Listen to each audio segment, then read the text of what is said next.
In one fell swoop, Bishop Mark Beckman of the Diocese of Knoxville, Tennessee, has obliterated all the traditional Latin Masses within his diocese, which encompasses 14,000 square miles of eastern Tennessee. Four locations were axed, one of which dates back to the 1980s. The Masses will end on the Feast of Christ the King in the new calendar, November 23rd, scarcely a month off. No extensions were asked of Rome, and no alternative locations were provided. All the faithful got was a humiliating lecture on obedience, delivered by Father David Carter, pastor and rector of the Basilica of Saints Peter and Paul, one of the locations where the TLM was offered. With this move, Bishop Beckman, appointed by Francis only a year ago, joins the ranks of other bishops like Weisenberger of Detroit, Martin of Charlotte, and Garcia of Monterey, late Francis appointees who similarly destroyed the Latin masses in their dioceses. These bishops have earned infamy not just for the destruction of their Latin Mass communities, which is bad enough, but for the unnecessary malice with which they dismantled these communities, adding insult to injury with a condescension and almost methodical cruelty that would make even Thomas Cromwell sit up and take notes. I covered the crackdown in Detroit in my video, Bloodbath in the Archdiocese of Detroit, and my corresponding article, Bishops See Reverent Novus Ordo as a Gateway Drug, in which I highlighted how these sorts of directives are usually unnecessarily vindictive, evidencing a deliberate desire to see the Latin Mass communities not only physically dismantled, but intellectually deconstructed, to see trads sent to room 101 in the Ministry of Love for deprogramming. We see more of the same in the message delivered by Father Carter, which I'm going to go through momentarily. But I want to be careful here because Father Carter is just the messenger of the bishop. As awful as this statement is, it's clear that Father Carter cares for the spiritual good of the people and is doing his darndest to try to prevent a blowout. Father Carter is ultimately just the messenger. The real baddies here are Bishop Beckman and whomever in Rome contacted Knoxville and insisted that the masses be canceled. But Father Carter's intentions aside, this is an objectively condescending document that reflects a profound ignorance about what the traditional movement is about and why Catholics love the traditional Latin Mass. So let's look at some of the salient points of this letter, which will be linked in the video's description if you want to take a look at it yourself. In the third paragraph, the document says, quote, "Many mistakenly cling to the trappings of Catholic identity rather than its essence, which is union with the successor of Peter." Well, first off, this statement infers that love for the traditional Latin Mass, the Mass used by the Church for over 1,500 years, that was beloved by countless saints the world over, is just trappings, like it's mere window dressing. This is a profoundly narrow minded way to view the liturgical patrimony of the saints and the Latin Rite. This is contrasted with union with the successor of Peter, which is said to be the essence of Catholic identity. Now, obviously, union with the Holy See is essential to being in communion with the Church as a whole, but is it right to say that the entire essence of Catholic identity is union with the Pope? As if at the core of the Catholic religion, at the heart of all our traditions and beliefs and spirituality, the fundamental essence of what we are is union with the Pope? Well, shoot, better add a new line to the Apostles' Creed then. Put it at the top, right before the line about God the Father Almighty, since this is, after all, the essence of Catholic identity. Father Carter's letter really wants us not to shoot the messenger. After all, he reminds us, both he and Bishop Beckman are men under authority who are just carrying out orders to implement Traditionis Custodes. They have to do what the Vatican says. It's not personal. Okay, but the Vatican has allowed bishops to ask for extensions. Did you try that? Oh, you didn't. Well, another question. Traditionis Custodes allows Latin masses to continue In non parish settings, did you provide an alternate non parish setting? Oh, you didn't do that either. Well, one more question. Father Carter has been saying the Latin Mass for 11 years at the Basilica and says he is the only one capable of saying it.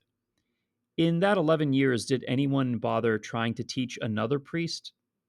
Oh, you didn't do that either. Hmm. Well, I know you say it's not personal, but to quote Steve Rogers, kind of feels personal. One of the most Orwellian moments of the text is when we are reminded that, quote, we are not the masters of the liturgy, we are its servants. It's insane hearing this talking point in favor of suppressing the Old Mass for the Novus Ordo, since the Novus Ordo's existence is predicated upon the rejection of this very principle. The Novus Ordo was created precisely because the progressives forgot that we are the servants of the liturgy, forgot that the liturgy is something that must be lovingly received, not lorded over by a committee or by episcopal autocracy. This was the rationale that prompted Benedict XVI to argue for the liberalization of the TLM that Knoxville is now suppressing. The homily states that the Latin Masses will be replaced by Latin Novus Ordos using the 2002 Missal. Let's read this part verbatim because it's indicative of how the diocese views the Latin Mass. The homily says, quote, in this way, we are not losing the Latin Mass nor the Roman Rite. The bishop has assured us that the legitimate aspirations for transcendence, reverence, and beauty will continue to be honored. The celebration of the 2002 Missal in Latin, with all the traditional options and elements already permitted in its rubrics, will ensure that the treasures of our tradition are preserved while remaining in full communion with the Church. This is not the path of loss, it is the path of unity. End quote. Well, first of all, traditional Catholics, as much as we value transcendence, reverence, and beauty, we are not aspiring for transcendence, reverence, and beauty in the abstract. We are looking for the particular transcendence, reverence, and beauty that is encapsulated in the traditional Mass of the Latin Rite. And I'm sorry, Father, but eliminating the Mass of tradition is not the way to preserve tradition. Furthermore, the assertion that the diocese is not losing the Latin Mass while you are literally eliminating the traditional Latin Mass indicates that you think this is just about the Latin language or the traditional options, as you call them. It's not. To be sure, traditional Catholics love the smells and bells, but if you think that's the only thing traditionalists care about, then you absolutely don't understand the issue. And if you don't understand an issue, you sure as hell shouldn't be legislating about it.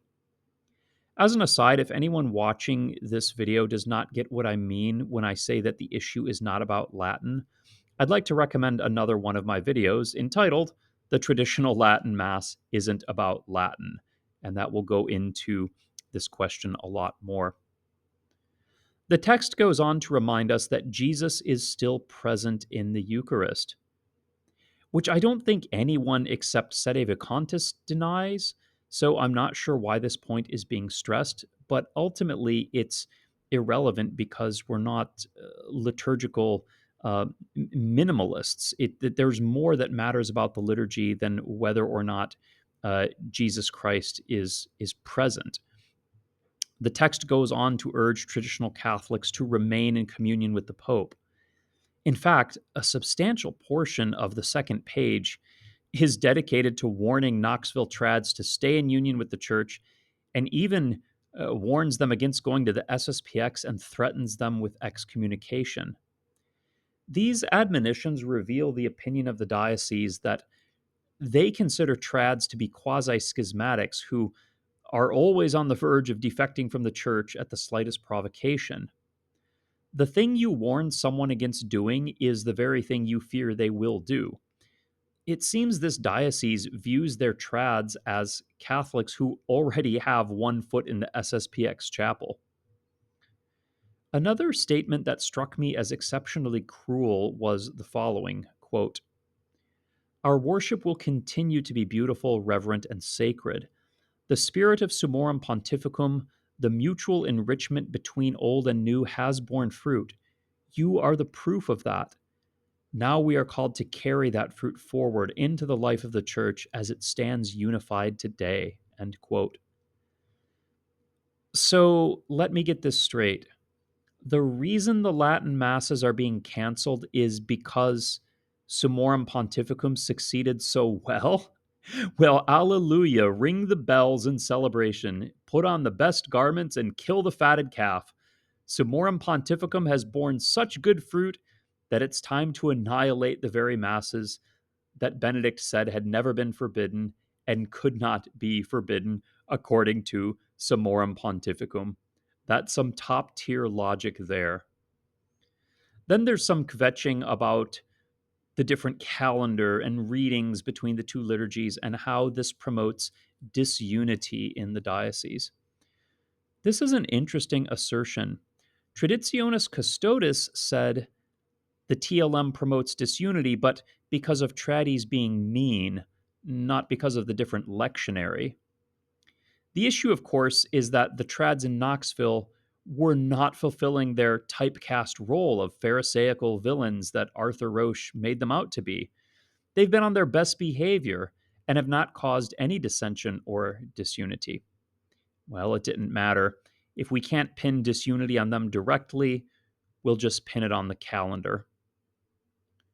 The homily closes with the laughable statement that Knoxville is gaining unity through this, gaining unity by gutting four Latin Mass communities, at least one of which goes back 40 years, gaining unity by needlessly alienating an entire part of your flock, gaining unity by condescendingly lecturing them while making it clear that you already view them as quasi schismatics, gaining unity by comparing their fidelity to the Church's ancient rites as comparable to a petulant child whining because he was served the wrong flavor of ice cream.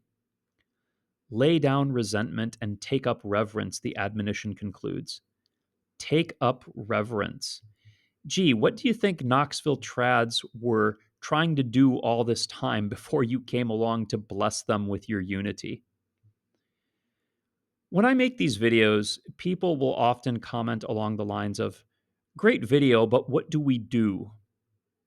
So, to the Catholic traditionalists of Knoxville, I say this: My brethren, I can't tell you what to do. These are tough times, and people of good faith will make different prudential decisions. Obey the laws of God, remain faithful to Christ and His church, follow your conscience, and do what seems best for yourself and your families. But whatever you do, I say, do it with joy. Do it in a spirit of hopefulness, with the light of faith burning brightly. It is not time for despair, but to redouble our prayers and devotions. Your suffering will not be in vain, but will win you a crown imperishable. They believe our commitment to tradition is about trappings, about mere preference. Show by your faithfulness that this is not so, that these matters go much deeper than they suppose. Stay strong in faith, anchored in hope, and nourished by charity, and all will go well in the end.